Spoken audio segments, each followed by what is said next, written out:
A big green arrow after a few rough weeks.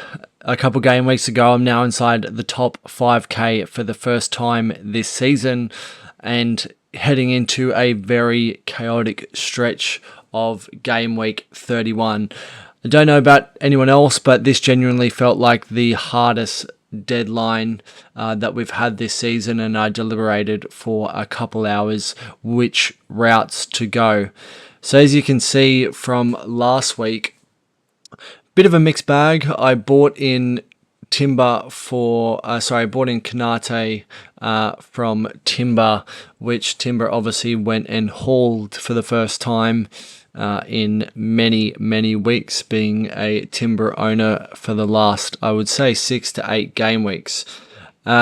Timber been a very frustrating one, but considering that many have started to move him on after or heading into Blank Gameweek 31, then I'm not too disheartened. Like, his effective ownership a couple weeks ago was essentially around that 40% or sort of high 30s around my rank, and on the weekend, having looked at live FPL, was around that sort of 19%. So having cleared out half his ownership in the last couple of game weeks, that does make me feel a little bit better, but still, you know, the perfectionist in me, it still annoys me slightly. And then I brought in Schade for Enzo again with a goal. So I wanted to go differential because I didn't think there was too much between Danger and Schade, and I didn't necessarily see or need the reason for the cash at this point in time.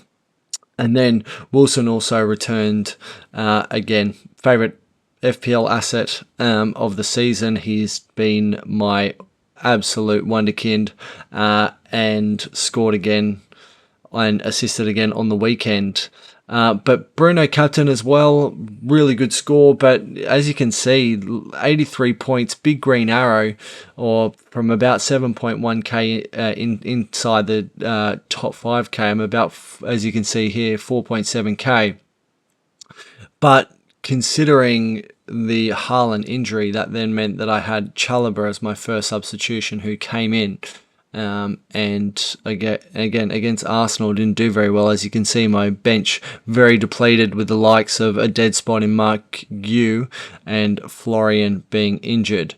So look, it wasn't a perfect week, but it was enough to get a pretty strong green arrow, and at this stage of the season, that's what matters. And look, there's been some chaos, especially before 31. I did say a couple of videos ago and a couple of weeks ago, I said it was sort of the calm before the storm, and then there was some chaos to ensue, and it's definitely here. Anderson is yellow flagged, although I think it seems to be illness, and I believe he probably should be back. Rice needs some confirmation as well. He asked Arteta to go off yesterday. Wilson also needs confirmation on his ankle, although I saw an Instagram post saying we go again Wednesday, and I don't know if that's referring to him being okay or if he's referring to the team. And then obviously Haaland is the big one. Many are going to be looking at making their decisions with whether to move him on and bring in the likes of Hugo. Or I've got a little sneaky one as well. Again, more of a cheaper forward option that I'm considering, with Mark Ewan potentially looking to keep Haaland, because it didn't sound like it was too long of an injury. But this is where the transfers become less about sort of trying to be differential on the upside, although I went differential on Schade, and more about team management, as you can see here. And I'm sure many are in the same boat. I've got 3 yellows and Verts red flagged. So 2 free transfers, and in my current position, I have gone to and from many different routes over the last sort of 24 hours. If we get a very positive press conference confirming Rice, Wilson and Haaland are fit, then there's a strong chance that I potentially only do 1 transfer. But if there are a couple ruled out, then I will have to get aggressive and use both. I said this strategy a couple game weeks ago, that it was to try and roll as much as possible into game week 31. But just how things are going at the moment with a lot of injuries and flags, I don't think I'm going to have that ability to be able to roll as many transfers as I'd like, and it's more ensuring that I've got 11 men on the park. Chalobah was someone that I was wanting to transfer straight out as of last week when the fixtures turned, but again, right now I can't afford to actually transfer him out as he's fit and healthy and someone that I may need to play heading into game week 31. Haaland scenarios, I think everyone's in the same boat. They're looking at the likes of Hugo, but he's now if we have a quick look here.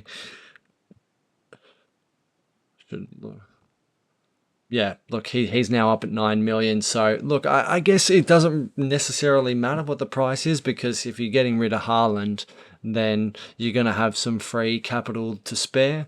However, price is always something to be considered.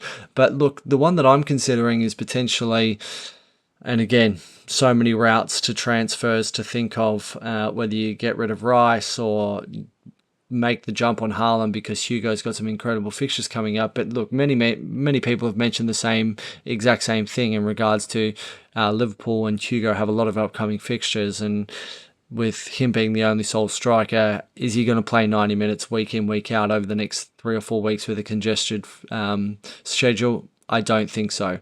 So that's a long way around of saying that the person that I'm actually looking at the moment is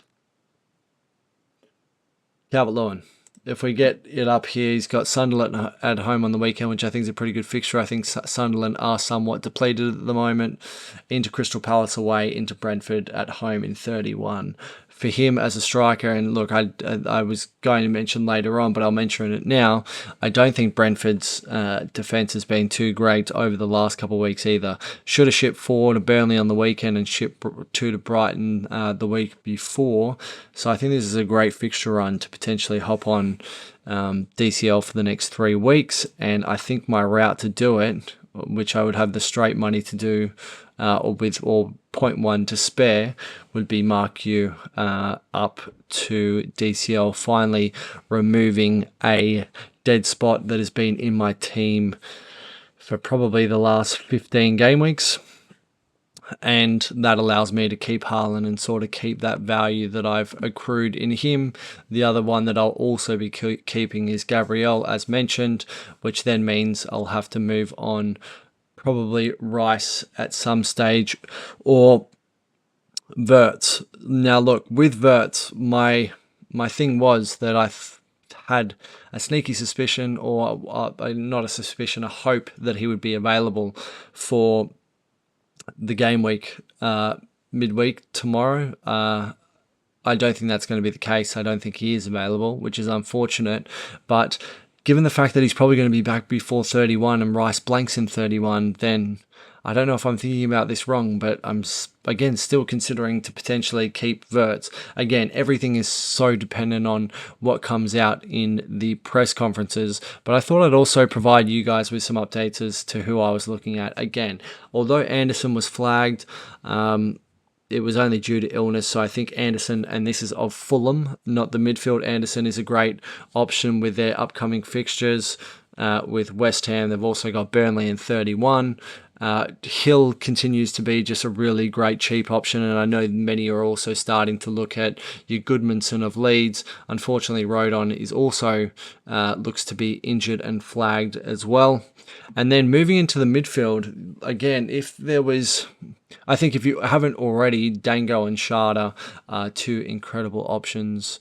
Again, people said that they got one of their great fixtures out of the way on the weekend, but again, I solely believe in form over fixtures. All that prime example is looking at Chalobah. He had 4 incredible fixtures and Chelsea didn't keep one clean sheet, and he didn't really have anything apart from a couple games of defensive contributions. So fixtures also isn't always everything, and I think that Brentford attack are in red hot form at the moment, not necessarily their defense, and Schade and Dango are some pretty clear options.